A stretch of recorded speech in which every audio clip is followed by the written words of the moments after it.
guys! It's your girl, Cha, and welcome back to my channel. Sobrang tagal ko nang last nag-film ng video for a YouTube content.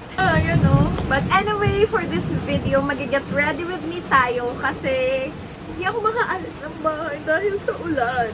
So, yeah, let's do this. Sobrang taas ng angle kanina. But anyway, ayun nga. Ngayon na nga lang ulit ako sinapian ng kasipagan na mag-film ng TikTok.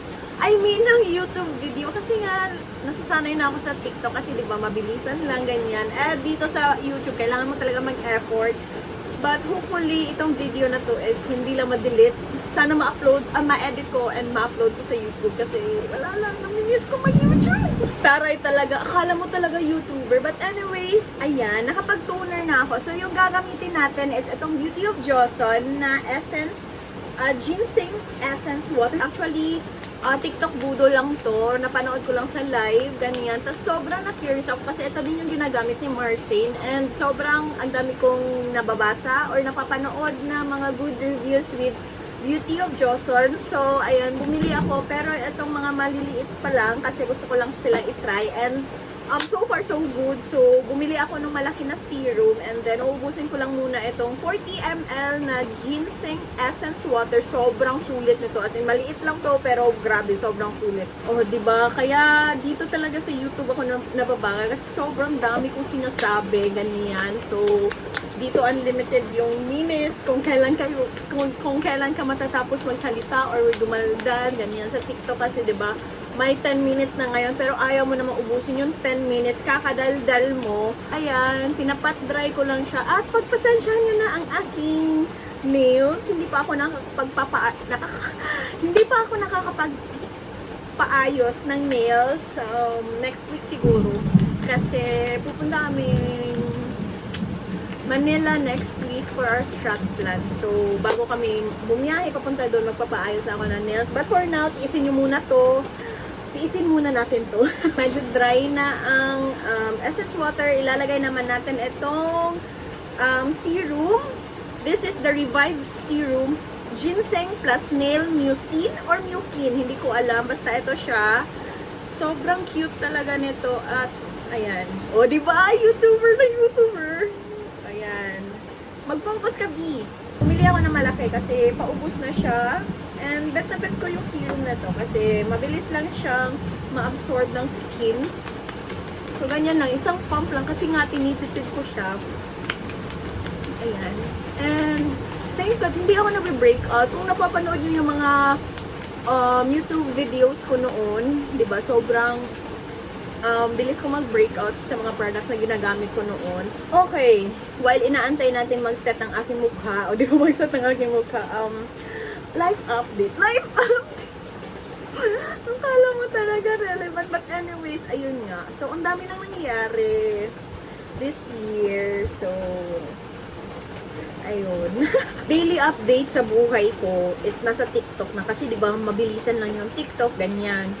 So, yung iniisip ko ngayon is yung mga videos ko from my South Korea trip and Singapore trip na andon sa TikTok. Ida-download ko siguro yun. Tapos, i-compile ko lahat. And then, i-upload ko dito sa TikTok. Hindi ko lang alam kung ewan. Baka tamarin kasi ako eh. And then yung isang problema ko din is baka yung ibang videos doon is copyright kasi merong mga music, ganyan. But anyways, let's see. But gusto ko talaga siyang ma-upload dito sa YouTube para mabilis ko siya mabalikan. For memory purposes lang, ganyan. Wow! Sa sunscreen na tayo, yung gamit ko is yung Fairy Skin na paubos na. So, ayan o. Kailangan ko na palang bumili bago kami umalis. Sa mga hindi nakakaalam, nung February this year, nag-Korea ako for almost 2 weeks. So, kasama ko yung pinsan ko.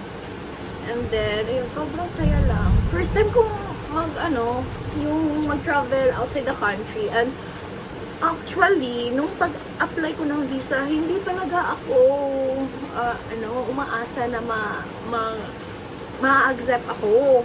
Kasi nga, di ba, first time kong mag-travel outside the country. And then, yung bank account ko pa is hindi siya ganun ka-lakihan na parang kaya niya masustain yung pagpunta ko sa Korea, ganyan. But, thank God, thank you sa BTS. Kasi sila yung lucky charm ko actually. Sila yung nilagay ko sa cover letter ko. So feeling ko talaga plus points talaga yun. Yung nag-cover letter ako, tas nilagay ko yung BTS doon. So, ayun, thank God, na-approve yung visa ko.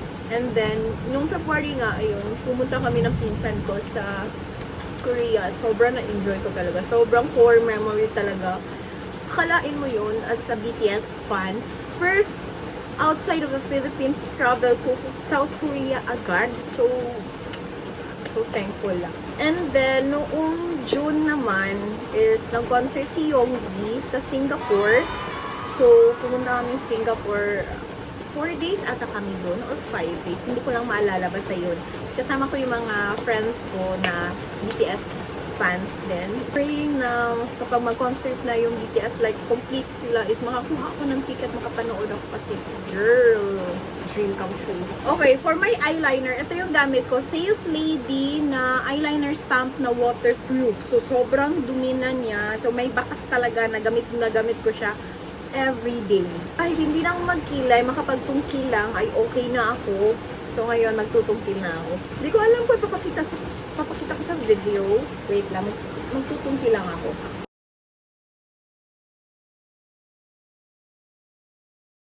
So, ayan, I'm done with my tungkil. Hindi ko alam kung pantay sila, but okay na yan sa akin. Since hindi pa tumitigil yung ulan, hindi pa ako makaalis ng bahay, magkikilay na lang ako. Lulubusin ko na lang tong Get Ready With Me.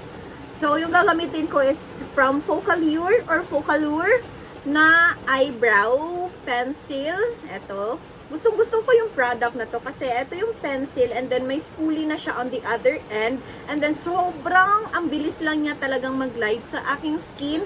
And wait for the final result kasi sobrang bagay siya sa skin, sa skin color or sa hair color ko.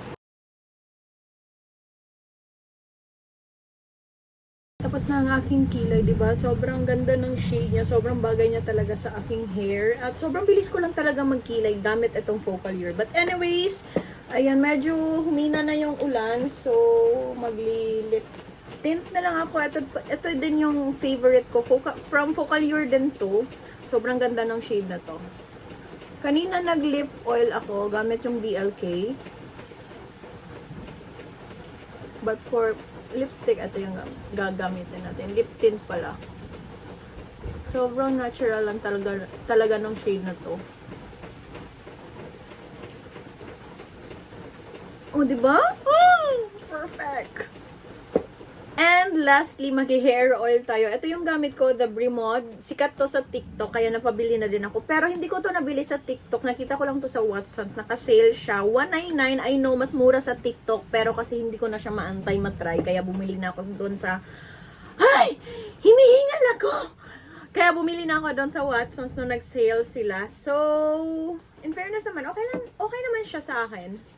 Wala akong masay. Kasi hindi ko din naman alam kung ano yung maganda sa hindi kapag hair oil. Basta ang alam ko, smooth lang siya sa akin. Kapag nagsusuklay ako, wala nang tangled. Wow, tangled! But anyways, ayan no. So, diba, nagpakat din ako ng hair kung napapansin niyo. Ngayon na sinabi. But anyways, ayan, tumitingin ako sa screen ha. Kaya, pagpasensyahan nyo na. Kasi ginagawa kong salamin itong screen ko. But anyways, ayusin nga natin yung buhok ko. Kasi, wala lang. Alam nyo ba?